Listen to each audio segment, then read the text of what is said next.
নমস্কার দর্শকবৃন্দ, এই মুহূর্তের একটি গুরুত্বপূর্ণ আপডেট হলো শিক্ষক শিক্ষিকাদের জন্য বিরাট সুখবর।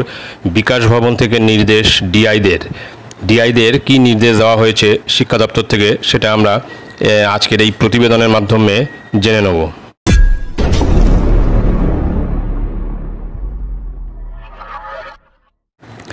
শিক্ষকদের সব বকেয়া মেটান, ডিআইদের নির্দেশ। বিকাশ ভবনের সাম্প্রতিক প্রকাশিত এই প্রতিবেদনটি আমরা বিস্তারিত জেনে নেব। স্কুল শিক্ষকদের জন্য অবশেষে সুখবর, তাদের যাবতীয় বকেয়া অর্থ মিটিয়ে দেওয়ার জন্য ডিআইদের নির্দেশ দিল স্কুল শিক্ষা দপ্তর। বৃহস্পতিবার বিকাশ ভবনের তরফে এই নির্দেশ দেওয়া হয়েছে। এমনকি বকেয়া নিয়ে কোনো মামলা থাকলে দ্রুত তার নিষ্পত্তি করতে বলেছে দপ্তর। মনে করা হচ্ছে শিক্ষকদের সঙ্গে বকেয়া ইস্যুতে আর মামলা চালাতে চায় না তারা। সব মিলিয়ে প্রায় 70,000 শিক্ষক উপকৃত হতে পারেন বলে ওয়াকিবহাল মহল সূত্রের খবর। গড়ে প্রায় 10 থেকে 15,000 টাকা হলেও মোট আর্থিক দায়ভার দাঁড়াচ্ছে 70 কোটি টাকা থেকে 105 কোটি টাকায়। এদিনের বিজ্ঞপ্তিতে বলা হয়েছে 3 বছরের কম সময়ের বকেয়া অর্থ সরাসরি ডিআইরা দিয়ে দিতে পারবেন, তবে তার থেকে পুরনো বকেয়াগুলি তারা বিকাশ ভবনে পাঠাবেন, সেখান থেকে টাকা মেটানো হবে। এই ধরনের অর্থ কেন বকেয়া থেকে গিয়েছে? অনেক সময় শিক্ষকরা নিয়োগ পাওয়ার পরও তাদের চাকরির অ্যাপ্রুভাল পেতে দেরি হয়, আর অ্যাপ্রুভাল না পাওয়া পর্যন্ত তারা বেতন পান না। সেই প্রক্রিয়া মিটে যাওয়ার পর তারা বেতন পেতে শুরু করেন।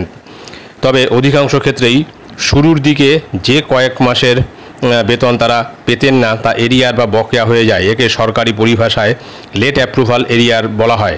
বিভিন্ন বাধার কারণে সেটা হাতে পেতে বছরের পর বছর পেরিয়ে যায়। বকেয়া অবশ্য আরও বেশ কিছু ক্ষেত্রে হতে পারে। চাকরিতে যোগদানের পর বিএড ডিগ্রি করলে একটা ইনক্রিমেন্ট পেতেন শিক্ষকরা, সেটা অনেকে ঠিক সময়ে পাননি। 18 বছর সন্তোষজনক চাকরির শেষে একটি ইনক্রিমেন্ট দেওয়া হয়। চালু কথায় তা 18 ইয়ার্স বেনিফিট নামে শিক্ষক মহলে পরিচিত। আবার পোস্ট গ্র্যাজুয়েট টিচার বা প্রধান শিক্ষক হওয়ার পরেও একটি বাড়তি ইনক্রিমেন্ট প্রাপ্য হয়, সেসব পেতে অনেক সময় দেরি হয়। বেশ কিছু ক্ষেত্রে শিক্ষকরা মামলাও করেন, বছরের পর বছর ধরে সেই মামলা চলে। পোস্ট গ্র্যাজুয়েট শিক্ষক সংগঠনের নেতা তথা হুগলির শিক্ষক চন্দন গড়াই বলেন, আমরা 2010 সাল থেকে লেট অ্যাপ্রুভাল খাতে 74,000 টাকারও বেশি বকেয়া।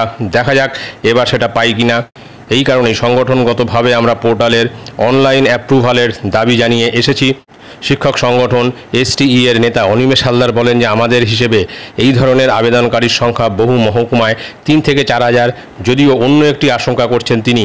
তার দাবি, গত পঞ্চায়েত ভোটের আগেও বিএডের জন্য এরিয়ার খাতে বঞ্চিত প্রার্থীদের কাগজপত্র জমা নেওয়া হয়েছিল, তবে অনেকে তা এখনও পাননি বলে অভিযোগ তার। এবার তেমন কিছু হবে না তো, সন্দেহ প্রকাশ করেছেন তিনি। পঞ্চায়েত ভোটের আগে এই ঘোষণাকে নির্বাচনী কৌশল বলে মনে করছে বিরোধীদের একাংশ।